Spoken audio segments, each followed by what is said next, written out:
Share বাজার এই নামটা শুনলেই কিন্তু মাথায় অনেক কিছু ঘুরতে থাকে, কিন্তু আসলে খুব সহজ করে বললে এটা এমন একটা জায়গা যেখানে বড় বড় কোম্পানির স্বপ্ন আর সাধারণ মানুষের বিনিয়োগ দুটো একসাথে মিলে যায়। তো চলুন আজ এর পেছনের গল্পটা একটু সহজ করে জেনে নেওয়া যাক। আচ্ছা, একটু ভাবা যাক।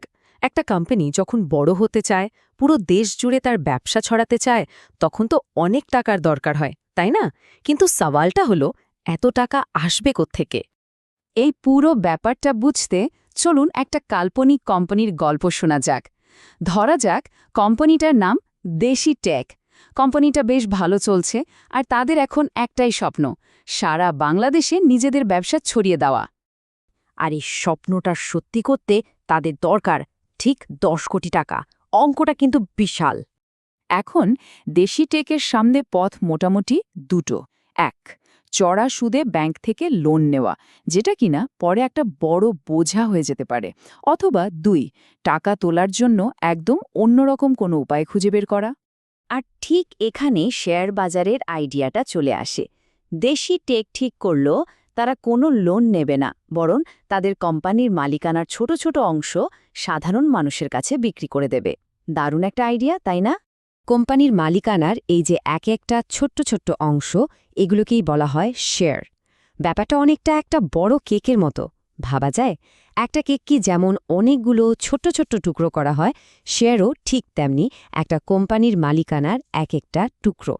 সোজা কথায় একটা শেয়ার কেনা মানে হচ্ছে ওই কোম্পানির সামান্য একটু মালিকানা কিনে নেওয়া। এখন প্রশ্ন হলো, একটা কোম্পানি কিভাবে প্রথমবার তার শেয়ার সাধারণ মানুষের কাছে বিক্রি করে? এই যে প্রক্রিয়াটা, এর কিন্তু একটা বিশেষ নাম আছে।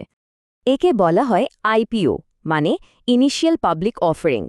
সহজ করে বললে, যখন কোনো কোম্পানি একেবারে প্রথমবারের মতো সবার জন্য তার শেয়ার বাজারে ছাড়ে, ঠিক সেই ঘটনাটাই হলো আইপিও। এর প্রধান ধাপ হলো দুটো। প্রথমে সাধারণ মানুষ একটা নির্দিষ্ট দামে শেয়ার কেনার জন্য আবেদন করে। এরপর শেয়ার বিক্রিটা সফল হলে কোম্পানিটা ঢাকা বা চট্টগ্রাম স্টক এক্সচেঞ্জের মতো প্ল্যাটফর্মে লিস্টেড হয়ে যায়, মানে সবার জন্য কেনাবেচার দরজাটা খুলে যায়। আচ্ছা, কোম্পানি তো বাজারে চলে এলো, কিন্তু এরপর শেয়ারের দাম যে রোজ ওঠানামা করে, সেটার কারণ কি? চলুন দেখি।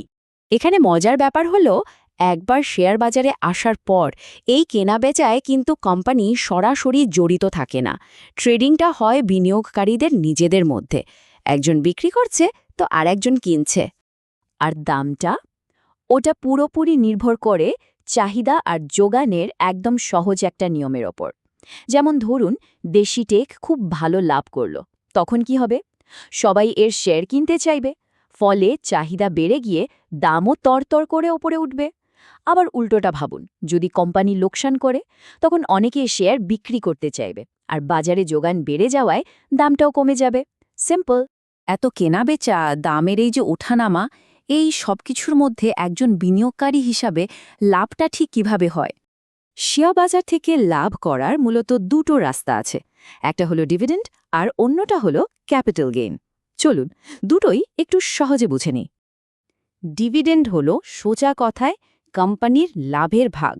মানে কোম্পানি যখন বছর শেষে লাভ করে, তখন তার শেয়ার হোল্ডারদের, মানে মালিকদের, সেই লাভের একটা অংশ দেয়, আর এটাই হলো ডিভিডেন্ড। এবার আসা যাক ক্যাপিটাল গেইনের দিকে। এটা বুঝতে চলুন আবার আমাদের দেশি টেকের উদাহরণটা দেখি। ধরা যাক কেউ দেশি টেকের একটা শেয়ার কিনল। ধরুন জানুয়ারি 2025-এ শেয়ারটা কেনা হলো 100 টাকা দিয়ে। 1 বছর কেটে গেল, কোম্পানির পারফরম্যান্স খুব ভালো হওয়ার কারণে ওই একই শেয়ারের দাম বেড়ে দাঁড়ালো 150 টাকায়। এখন যদি শেয়ারটা 150 টাকায় বিক্রি করে দেওয়া হয়, তাহলে প্রতি শেয়ারে লাভ হলো কত? 50 টাকা। এই যে লাভটা হলো, এটাকেই বলে ক্যাপিটাল গেইন। তবে হ্যাঁ, মনে রাখতে হবে, দাম কমার ঝুঁকিও কিন্তু সবসময় থাকে। কিন্তু যেখানে এত টাকার লেনদেন হচ্ছে, সেখানে সবকিছু যে নিয়ম মেনে হচ্ছে, কোনো গড়বড় হচ্ছে না, সেটা নিশ্চিত করবে কে? আসলেই তো, এত বড় একটা মার্কেটে স্বচ্ছতা আর নিয়মকানুন থাকাটা তো খুব জরুরি। নইলে বিনিয়োগকারীরা ভরসা পাবে কিভাবে? আর এই গুরুদায়িত্বটা পালনের জন্যই একটা নিয়ন্ত্রক সংস্থা আছে। বাংলাদেশে এর নাম হল BSEC, মানে Bangladesh securities and exchange commission. তাদের প্রধান কাজটাই হল বাজারের ওপর কড়া নজর রাখা, যাতে পুরো সিস্টেমটা স্বচ্ছ থাকে আর কোনো ধরনের জালিয়াতি না হতে পারে। তাহলে সারসংক্ষেপটা কি দাঁড়ালো? শেয়ার বাজার হলো এমন একটা প্ল্যাটফর্ম যেটা একদিকে কোম্পানিগুলোকে তাদের ব্যবসা বাড়ানোর জন্য টাকা তুলতে সাহায্য করে, আর অন্যদিকে সাধারণ মানুষকে সেই সফল কোম্পানির অংশীদার হয়ে লাভের ভাগ পাওয়ার সুযোগ করে দেয়। তাহলে শেষ প্রশ্নটা হলো, শেয়ার বাজারে বিনিয়োগ কি শুধুই লাভ আর লোকসানের একটা খেলা, নাকি এর মাধ্যমে আমরা আসলে দেশের অর্থনীতির চাকা সচল রাখারও একটা অংশ হয়ে উঠি? ভাবনার বিষয়, তাই না?